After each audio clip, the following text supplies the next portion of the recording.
Kapal tanker MT Federal yang tengah diperbaiki meledak, 10 orang tewas. Polisi kini selidiki penyebab kebakaran.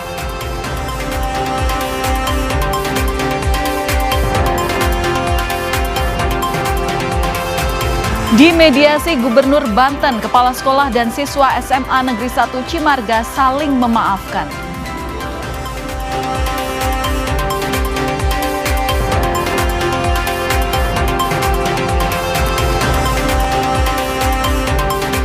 Kepala BGN kebut sertifikasi SLHS untuk SPPG ditargetkan rampung dalam waktu 1 bulan.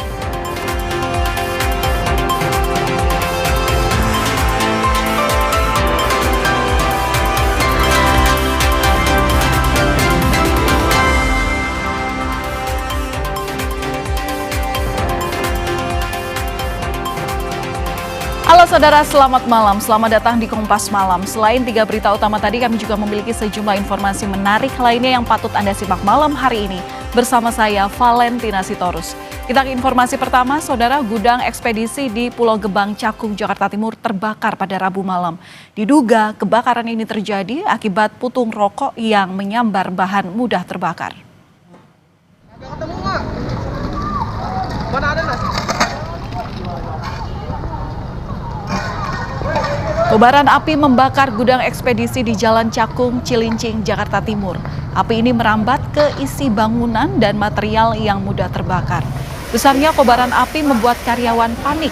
14 unit mobil pemadam kebakaran dikerahkan untuk memadamkan api. Sementara itu, kasus kebakaran kini telah ditangani kepolisian.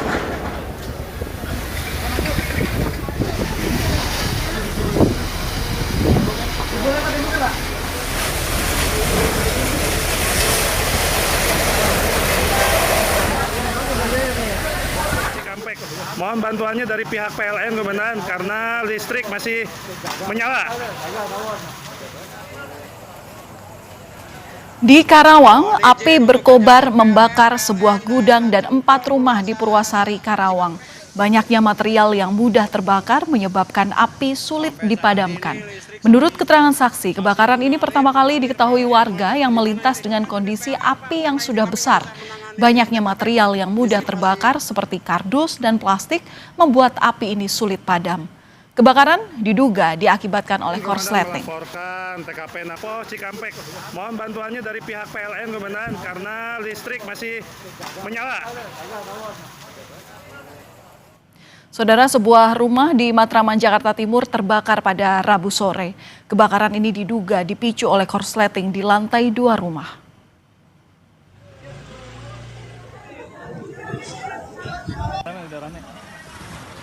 Kobaran api membakar rumah warga di Jalan Angsana, Utan Kayu Utara, Matraman, Jakarta Timur pada Rabu sore. Sulitnya akses jalan membuat petugas pemadam kebakaran Jakarta Timur harus memanjat lantai 2 rumah warga untuk bisa sampai ke titik api. Lokasi kebakaran di tengah permukiman membuat warga sekitar panik.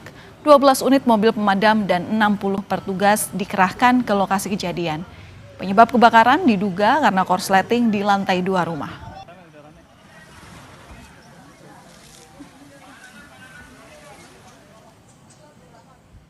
Ledakan tabung gas terjadi di kompleks perumahan di Jalan Taman Palem Raya, Cengkareng, Jakarta Barat. Akibatnya, pemilik rumah terluka dan harus dibawa ke rumah sakit.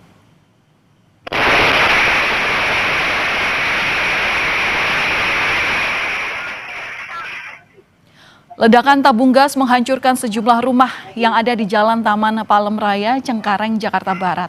Ledakan ini dipicu oleh regulator yang diduga mengalami kebocoran. Pasca ledakan, puing-puing terlihat berserakan hingga ke jalan. Dan akibat kejadian ini diperkirakan 6 rumah mengalami kerusakan karena ledakan.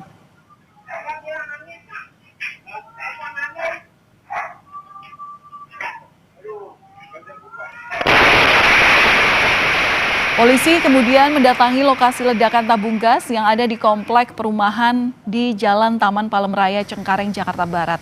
Dari hasil pemeriksaan, ledakan ini terjadi akibat kebocoran regulator.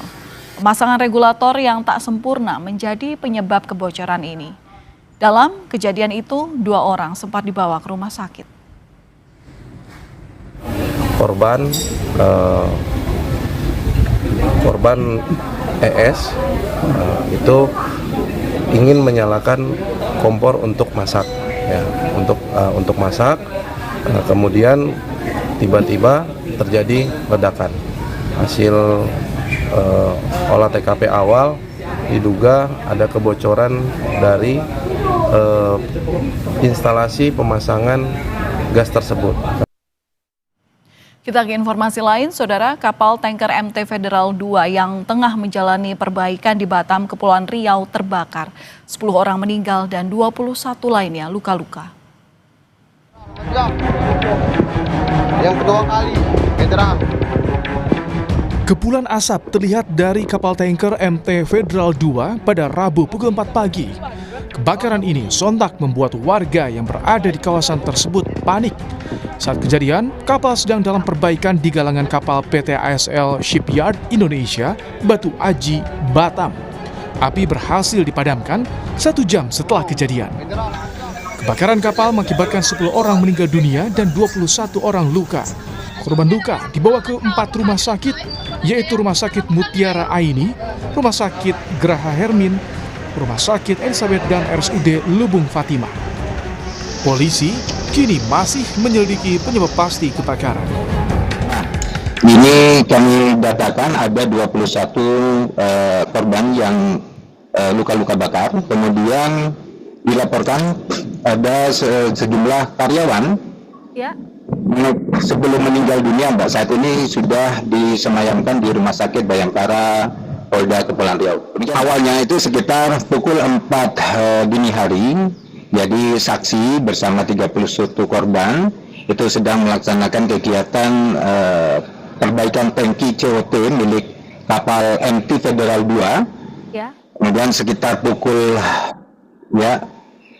sekitar pukul 4.020 saksi sedang memperbaiki area tersebut, tiba-tiba ada percikan api dan mengakibatkan kebakaran di dalam tangki MT Federal 2 tersebut. Kebakaran ini bukan kali pertama terjadi. Sebelumnya, kebakaran kapal tanker MT Federal 2 pada 24 Juni lalu saat kapal sedang dalam perbaikan. Tim Liputan Kompas TV. Dan untuk mengetahui penyelidikan terkait kebakaran kapal tanker yang menewaskan 10 orang ini, kita sudah bersama jurnalis Kompas TV, Ricky Ramadoni di Batam, Kepulauan Riau. Ricky, selamat malam. Hingga saat ini bagaimana proses penyelidikan polisi terkait kebakaran kapal ini? Informasinya sudah 2 kali terbakar ya?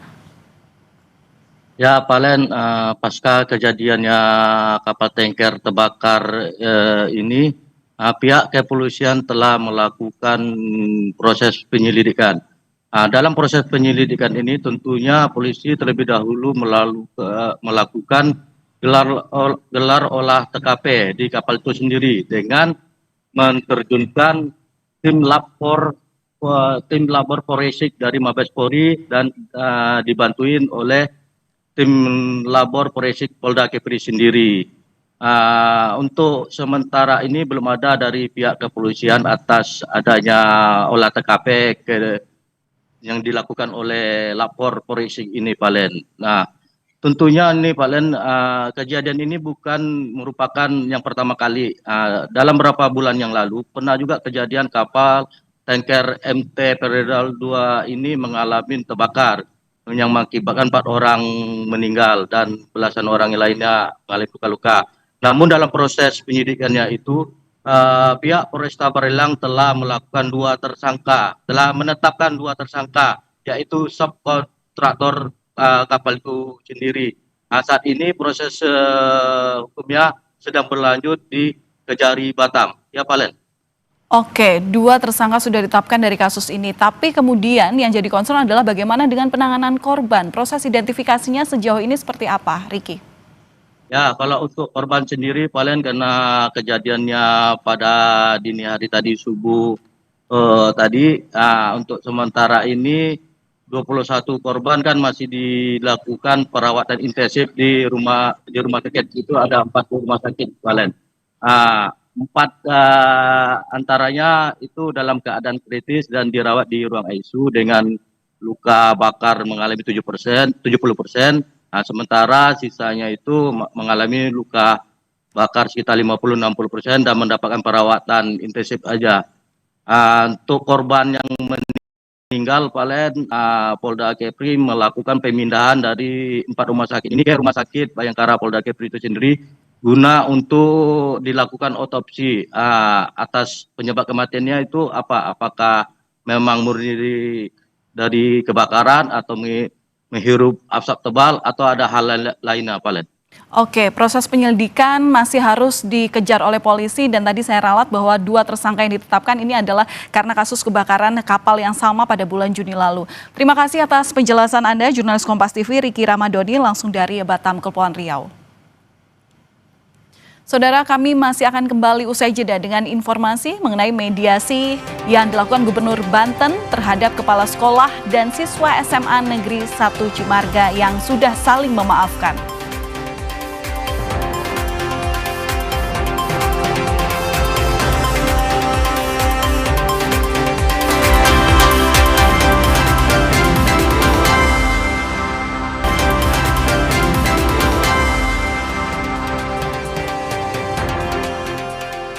Saudara, Polda Metro Jaya menangkap 3 pelaku penganiayaan dan penyekapan di Tangerang Selatan yang menggunakan modus pura-pura membeli mobil korban. 3 pelaku penyekapan dan penganiayaan ditangkap polisi setelah beraksi di wilayah Pondok Aren, Tangerang Selatan, Banten. Modus para pelaku yakni pura-pura menjadi pembeli mobil yang dijual korban melalui media sosial. Saat ini para pelaku masih diperiksa. Kemudian mendatangi korban yang berencana menjual mobil, kemudian dilakukan penganiayaan. Dalam waktu singkat,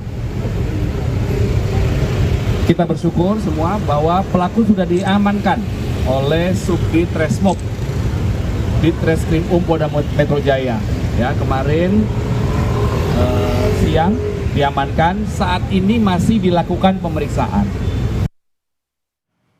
Yang jadi sorotan di Kompas Malam juga, saudara, mengenai kasus siswa SMA Negeri 1 Cimarga Lebak, Banten yang diduga ditampar oleh kepala sekolah karena kedapatan merokok berakhir damai. Penonaktifan kepala sekolah juga dibatalkan. Gubernur Banten Andra Soni memediasi siswa dan kepala sekolah SMA Negeri 1 Cimarga. Pertemuan ini juga sebagai upaya untuk meredam ketegangan yang sempat memicu aksi mogok ratusan siswa SMA Negeri 1 Cimarga.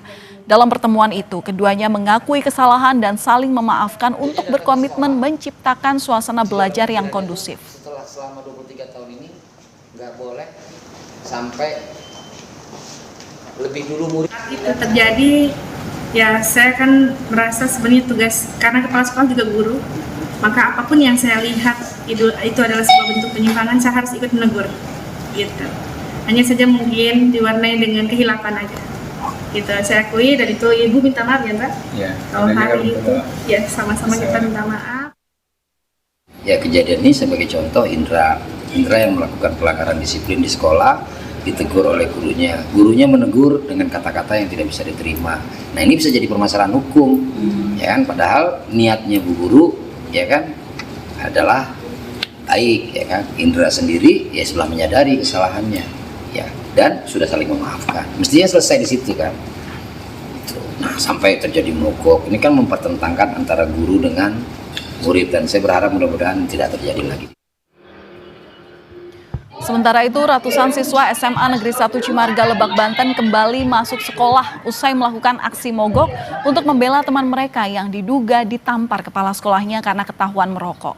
Siswa kembali sekolah setelah dialog antara siswa dan guru dilakukan bersama dengan perwakilan Dindikbud Banten untuk mencari solusi dan memenuhi tuntutan siswa.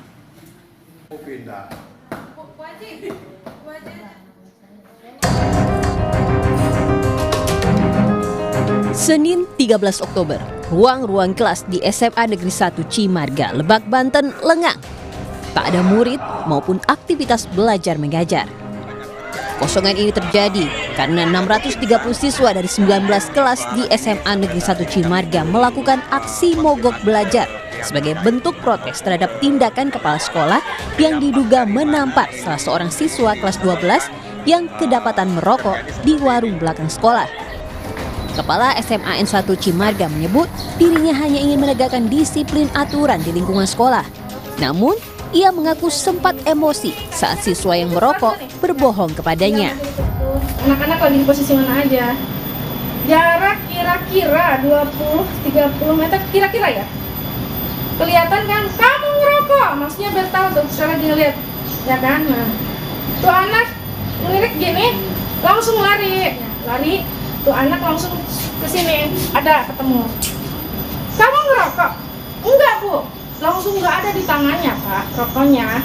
Cari, Ibu lihat, gitu kan. Dan marahnya tuh ngebohong, Pak. Marahnya tuh ngebohong, Pak. Ibu. Tapi, persoalan ini malah berbuntut panjang. Setelah insiden dugaan penamparan, orang tua siswa melaporkan Kepala SMA Negeri 1 Cimarga ke Polres Lebak. Tadi Ibu tadi melaporkan ke sekolah. Iya. Terus Ibu, harapan Ibu seperti apa sih Bu dengan laporan ini? Pengennya Mas, saya kelas sekolahnya nggak di situ lagi Pak. Kalau misalnya di situ, nanti anak saya turnamen. Tak hanya dilaporkan polisi, kepala sekolah juga dinonaktifkan dari jabatannya atas instruksi langsung dari Gubernur Banten. Alasan penonaktifan dilakukan demi menjaga kondisi sekolah tetap kondusif. Apapun hal-hal itu tetap ya kepala sekolahnya kita beri sanksi dulu nonaktif, baru kita lakukan investigasi. Di mana letak kesalahannya, siapa yang salah. Nah kalau itu sudah nanti hasilnya seperti apa, baru kita perbaiki. Kalau kepala sekolah ini nggak salah ya kita perbaiki, rehabilitasi. Tapi intinya kepala sekolah dulu kita nonaktifkan, mengingatkan anak-anak itu tidak bisa dengan kasar. Penonaktifan Kepala SMA 1 Cimarga pun menuai pro kontra. Ketua Umum PGRI Unifah Rosyidi mendorong untuk penyelesaian secara kekeluargaan, lantaran tindakan siswa yang merokok di sekolah itu sudah melanggar aturan. Namun di satu sisi, pendisiplinan yang dilakukan pihak sekolah dengan cara kekerasan itu tidak bisa dibenarkan. Kekerasan tuh nggak boleh di sekolah, baik itu verbal, fisik, emosional, itu sama sekali nggak boleh. Dampaknya itu juga nggak bagus, apalagi buat anak. Tetapi kalau kita melihat hanya satu sisi aja, juga itu juga tidak baik, karena kita semua tahu sebagai orang tua nggak menginginkan anak itu merokok. Dan betulkah itu menampar? Nah ini yang perlu dibuktikan. Dan alhamdulillah sih dua belah pihak sudah diajak bicara dan sudah dicabut kembali penonaktifan kepala sekolah. Dan bahkan diberangkatkan umroh beliau itu sekarang. Kasus dugaan penamparan siswa yang merokok oleh kepala sekolah kini telah berujung damai. Setelah dimediasi Gubernur Banten, kedua belah pihak sepakat saling memaafkan. Penonaktifan kepala sekolah pun dibatalkan. Tim Liputan, Kompas TV. Kasus siswa SMA Negeri 1 Cimarga yang diduga ditampar kepala sekolah karena kedapatan merokok berakhir damai. Tapi bagaimana agar kedepannya teguran disiplin ini tak menjadi dilema dalam dunia pendidikan? Kita akan berbincang dengan Koordinator Nasional Perhimpunan Pendidikan dan Guru, Satriwan Salim. Selamat malam Pak Satriwan, salam sehat selalu. Malam Mbak Valen, sehat selalu. Pak Satriwan, boleh audionya untuk di-unmute dulu, untuk dinyalakan? Suara saya jelas kah? Oke, baik, sudah jelas. Oke, Pak Satriwan, ini kita setuju ya bahwa tidak boleh ada kekerasan di sekolah, tidak dibenarkan adanya kekerasan di sekolah. Tapi bagaimana sebenarnya tenaga pendidik harus bersikap ketika dalam situasi seperti yang terjadi di SMA Negeri 1 Cimarga ini? Ya, yang pertama tentu kita harus merujuk kepada berbagai macam regulasi yang rasanya sudah sangat lengkap ya dari pemerintah gitu. Yang mengatur satu ya bahwa kekerasan itu tidak dapat dibenarkan dalam bentuk apapun. Itu ada di Undang-Undang Perlindungan Anak, kemudian ada di Permendikbud tentang pencegahan kekerasan di satuan pendidikan gitu ya, pencegahan dan penanganan kekerasan di satuan pendidikan, termasuk juga di Undang-Undang Guru dan Dosen ya 14/2005 yang guru memang berwenang untuk mendidik anak-anak ya kan dengan memberikan sanksi dan seterusnya. Tetapi dibatasi sanksinya harus yang edukatif, yang mendidik.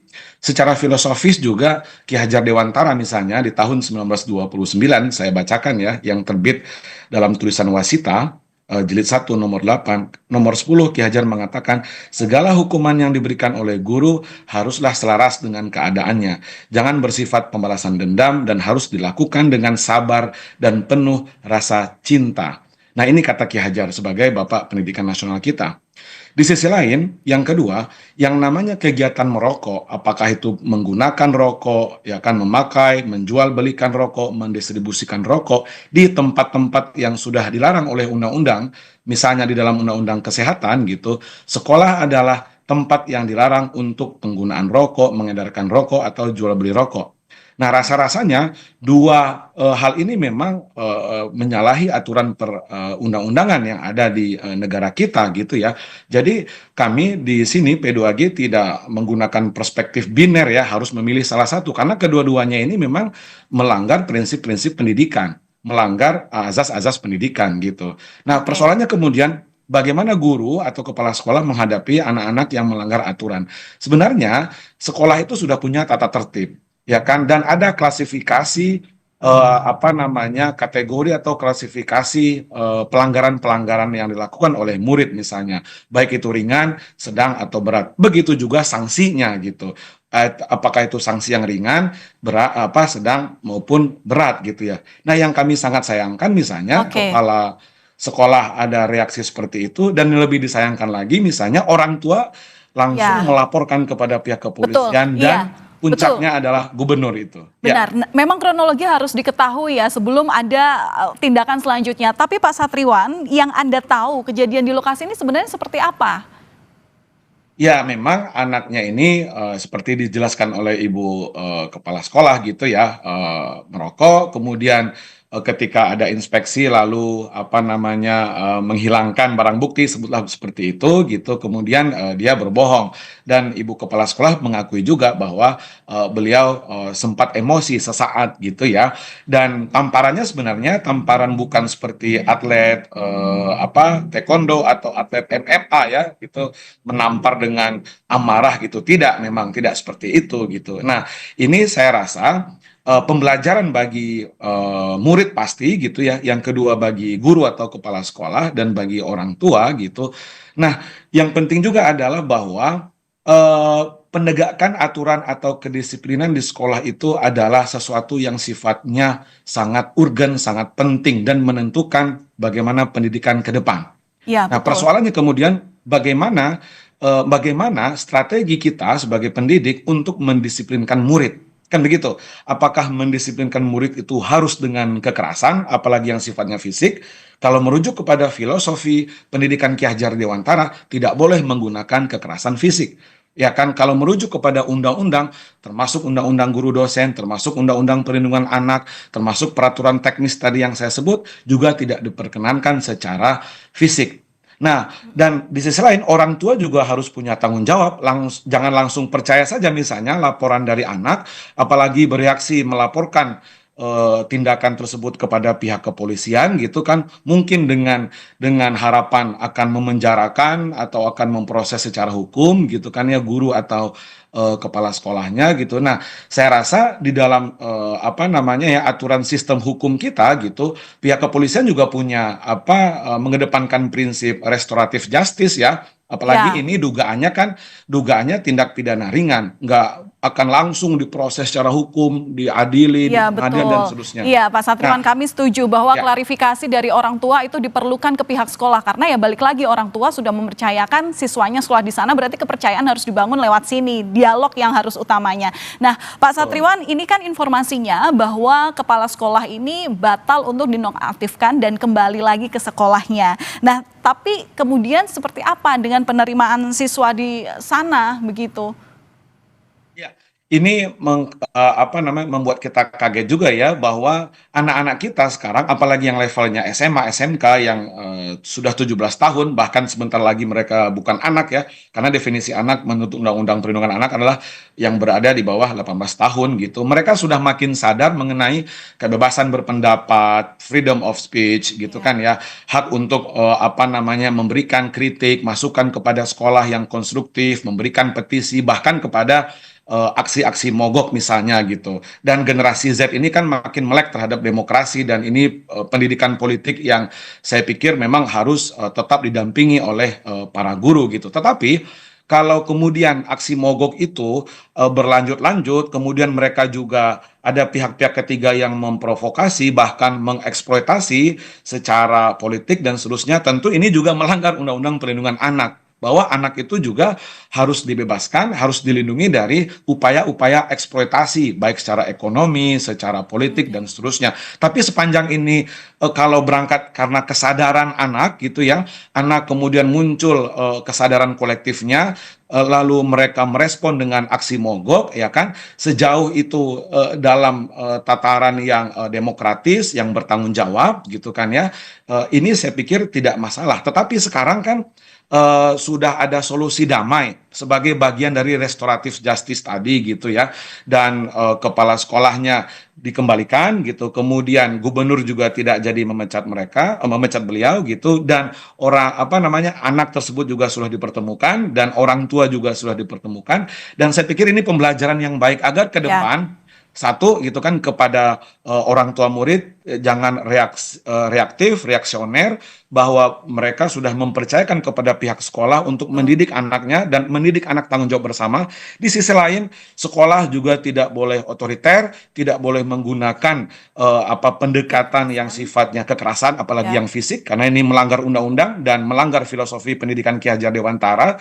Dan pemerintah juga, pemerintah daerah tidak boleh reaksioner juga karena viral gitu, langsung pecat saja gitu. Ini menandakan juga pemerintah provinsi atau dinas pendidikan tidak memahami gitu kan, tidak melakukan upaya investigasi gitu kan, kemudian mengumpulkan semua pihak, tapi ini langsung reaktif juga gitu. Nah, ini yang saya pikir pembelajaran bagi Baik, semua. kekerasan memang tidak dibenarkan dilakukan di dunia pendidikan, tapi teguran disiplin jika sesuai dengan koridornya ini menjadi hal utama yang tetap harus berada di dunia pendidikan. Terima kasih sudah berbagi pandangan kepada kami di Kompas Malam Kompas TV, Koordinator Nasional Perhimpunan Pendidikan dan Guru, Bapak Satriwan Salim. Salam sehat selalu, terima kasih. Salam sehat. Saudara, kami masih akan kembali usai jeda dengan informasi mengenai Kepala Badan Gizi Nasional kebut sertifikasi SLHS untuk SPPG. Ditargetkan rampung dalam waktu 1 bulan.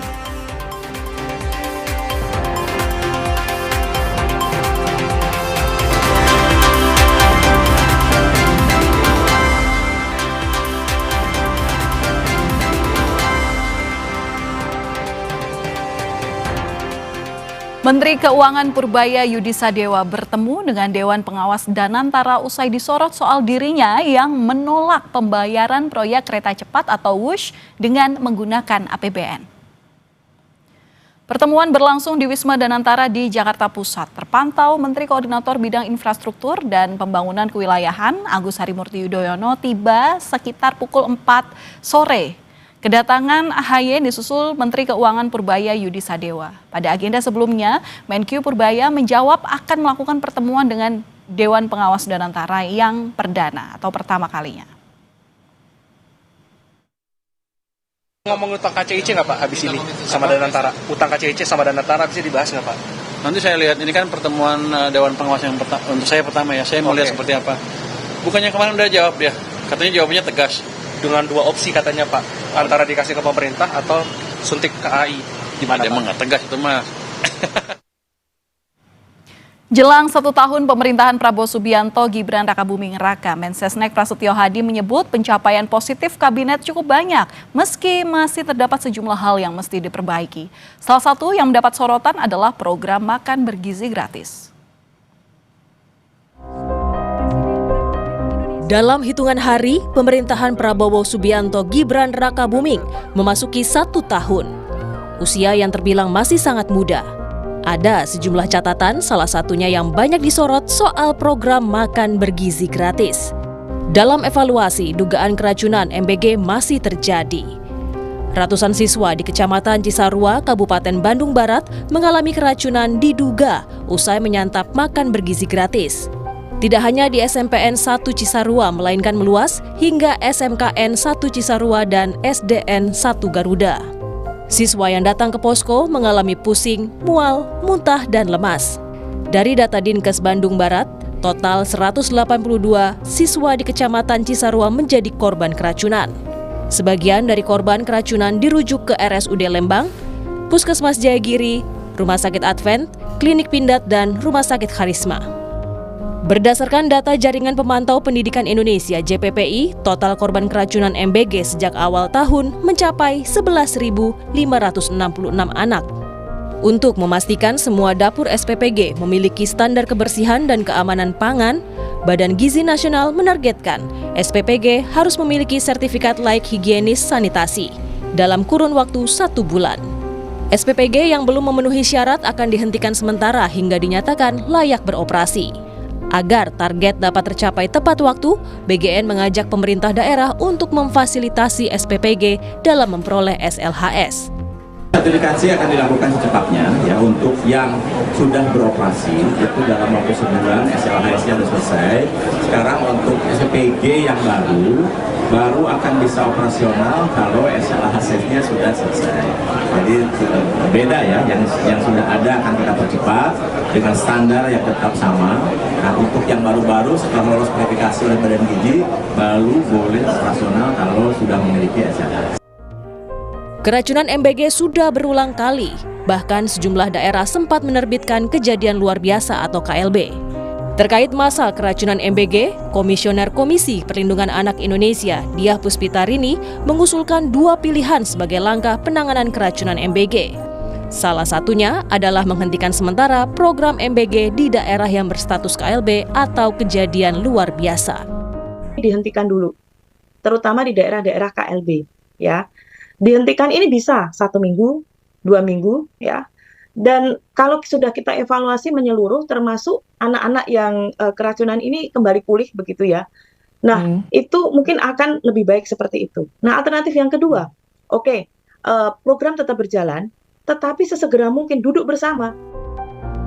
Perbaikan dalam program MBG terus dilakukan, seperti Peraturan Presiden atau Perpres tentang tata kelola makan bergizi gratis MBG sedang tahap peninjauan.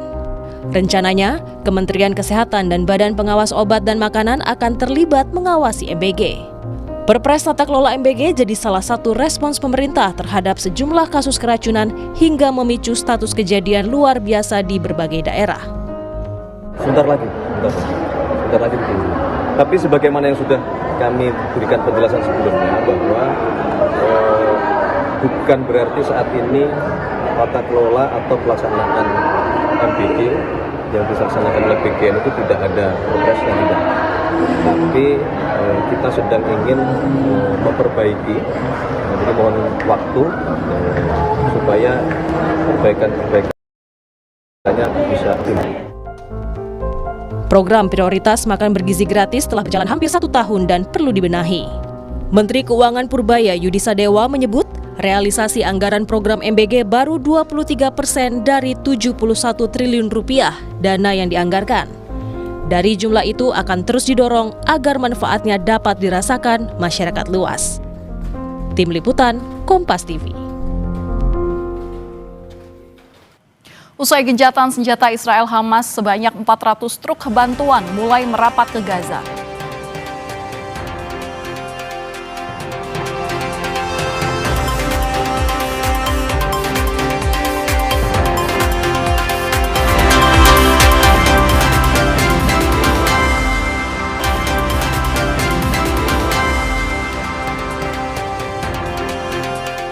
Terima kasih Anda masih bersama kami di Kompas Malam. Saudara, informasi mancanegara, iring-iringan truk kebantuan kemanusiaan Gaza melewati pelintasan Rafah antara Mesir dan Gaza pada Rabu 15 Oktober. Truk akan memasuki jalur Gaza sesuai kesepakatan perdamaian fase pertama. Sebanyak 400 truk membawa pasokan makanan dan kebutuhan medis melewati perbatasan Rafah. Truk menuju area inspeksi Israel di pelintasan Karem Shalom ini sebelum diizinkan masuk ke Gaza. Badan Pertahanan Israel menginformasikan kepada organisasi kemanusiaan bahwa mereka akan membatasi truk di bawah jumlah yang disepakati, yakni 600 truk. Jika benar ini terjadi, maka Israel melanggar kesepakatan. Momen haru terjadi saat sandera Palestina yang dibebaskan Israel bertemu dengan keluarga. Pembebasan sandera merupakan bagian dari gencatan senjata fase pertama. Salah satu sandera Palestina yang dibebaskan adalah Dr. Abdullah Rafi. Ia ditangkap tentara Israel saat bertugas di Rumah Sakit Kamal Adwan. Tangis haru tak terbendung saat Abdullah bertemu dengan keluarganya. Abdullah menggambarkan kondisi tempat penahanannya di Israel tidak seperti penjara, melainkan rumah jagal. Pertukaran sandera Hamas Israel dilakukan pada Senin dan Selasa waktu setempat sebagai bagian dari gencatan senjata. رسالتنا لغزة يعني سلام عليكم بما صبرتم فنعم عقبى الدار. كل الاحترام لجهودهم وكل الاحترام لصبرهم وكل الاحترام منهم. وربنا يقدرنا إن شاء الله وإن شاء الله في سبيل التحرير بإذن الله. Dan untuk mengetahui kondisi Gaza di tengah kesepakatan gencatan senjata, kami terhubung dengan relawan Mercy, Marisa Noriti yang berada di Amman, Yordania. Selamat malam waktu Indonesia, Mbak Marisa. Selamat malam, Mbak Valen. Iya, jadi hingga saat ini seperti apa situasi terkini di Gaza, terutama mengenai bantuan kemanusiaan? Apakah seluruh truk ini sudah bisa masuk untuk memberikan bantuan dari kebutuhan warga Gaza? Ya, baik Mbak Valen, memang jika dibandingkan situasi setelah ceasefire dengan sebelumnya memang sudah ada peningkatan jumlah truk yang masuk ke Gaza, sudah mencapai ratusan, tetapi masih di bawah kesepakatan yaitu 600 truk per harinya. Dan ini belum terlalu signifikan untuk menurunkan harga karena seperti yang pernah saya sampaikan juga, masalah di Gaza ini cukup kompleks, tidak hanya masalah stok atau suplai bahan kebutuhan pokoknya saja. Salah satu faktor lainnya yaitu ketersediaan uang cash di Gaza yang sangat langka saat ini, dan juga susah bagi warga Gaza untuk bisa memiliki uang cash agar bisa melakukan transaksi di pasar, karena untuk mendapatkan uang cash itu sendiri saat ini kondisinya mempersyaratkan ada charge sebesar 30% sampai 50%, Mbak Valen. Jadi saat ini warga Gaza masih dalam tahap pemulihan dan membutuhkan waktu yang cukup lama jika apa yang telah disepakati di ceasefire tidak segera dilaksanakan, seperti itu. Oke, Mbak Marisa, ini kalau melihat kondisi warga di sana seperti apa? Karena kalau kita dengar istilah fase perdamaian pertama di Gaza dan juga Israel ini otomatis membuat sedikit rasa lega begitu bagi masyarakat di sana. Nah, seperti apa kondisi ini tergambarkan? Iya, baik. Di tahap pertama ini, seperti yang kita ketahui, Israel baru mundur ke Yellow Line, which is itu masih menguasai kurang lebih 60% wilayah Gaza. Dan masih banyak penduduk Gaza yang masih memilih bertahan di tempat pengungsian mereka di selatan, karena mereka belajar dari pengalaman sebelumnya, jika ceasefire itu belum benar-benar terjadi, mereka khawatir akan ada penyerangan lagi dan mereka akan susah mengungsi. Di samping itu juga untuk kembali ke, katakanlah mereka memiliki rumah di Gaza City atau di Gaza Utara, itu juga membutuhkan biaya yang cukup mahal, dan sesampai di sana kita bisa lihat sendiri kerusakan yang sangat masif, tidak ada air, tidak ada listrik, benar-benar seperti kota mati yang tidak layak huni. Jadi secara keseluruhan masyarakat Gaza merasa lebih tenang saat ini karena tidak ada penyerangan udara atau perang seperti biasanya. Akan tetapi mereka masih hidup di bawah standar di mana basic needs-nya belum terpenuhi hingga saat ini. Oke, kalau bantuan dari relawan agar jumlah bantuan ini bisa memenuhi kebutuhan warga di Gaza segera sampai kepada mereka, ini seperti apa?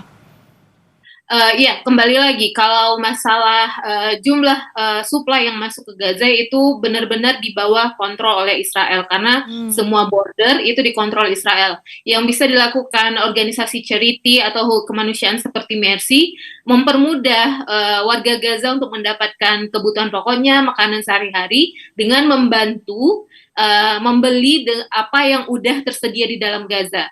Karena mereka belum punya kemampuan finansial yang cukup untuk membeli bahan kebutuhan pokok mereka. Saya rasa itu solusi yang masih bisa kita laksanakan saat ini. Oke, kalau perihal komunikasi di border gitu, relawan juga ikut turun tangan kah, Mbak Marisa? Itu di luar otoritas NGO. Untuk akses border itu adalah wilayah advokasinya negara dan organisasi internasional seperti UN. Seperti itu. Mbak, singkat saja, sejauh ini apakah kesepakatan sudah ditepati oleh kedua belah pihak?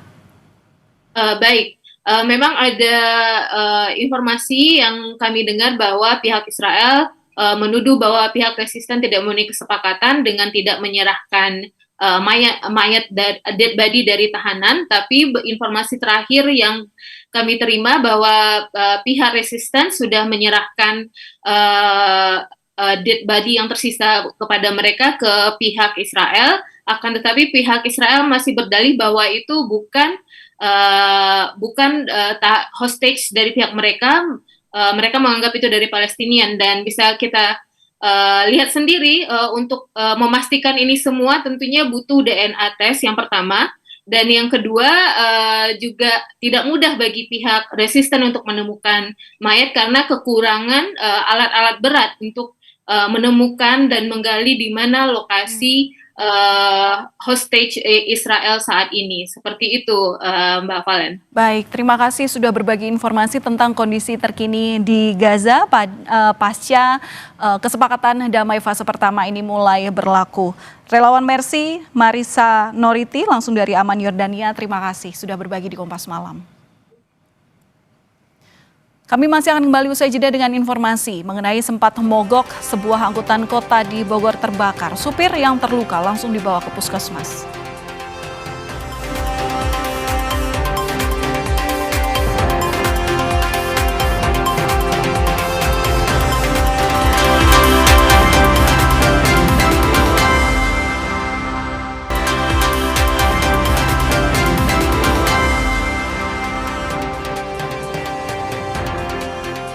Sebuah mobil angkutan kota terbakar di Jalan Kapten Muslihat, Kota Bogor, Jawa Barat. Supir angkot mengalami luka bakar dan segera dibawa ke puskesmas terdekat.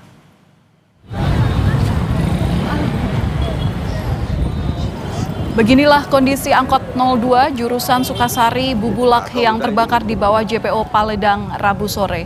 Sebelumnya mobil angkot ini sempat mogok di depan Bogor Trade Mall, namun sesampainya di bawah JPO Paledang, tiba-tiba api keluar dari bawah jok sopir dan langsung membesar. Kebakaran angkot pun dapat dipadamkan petugas damkar tidak sampai 15 menit.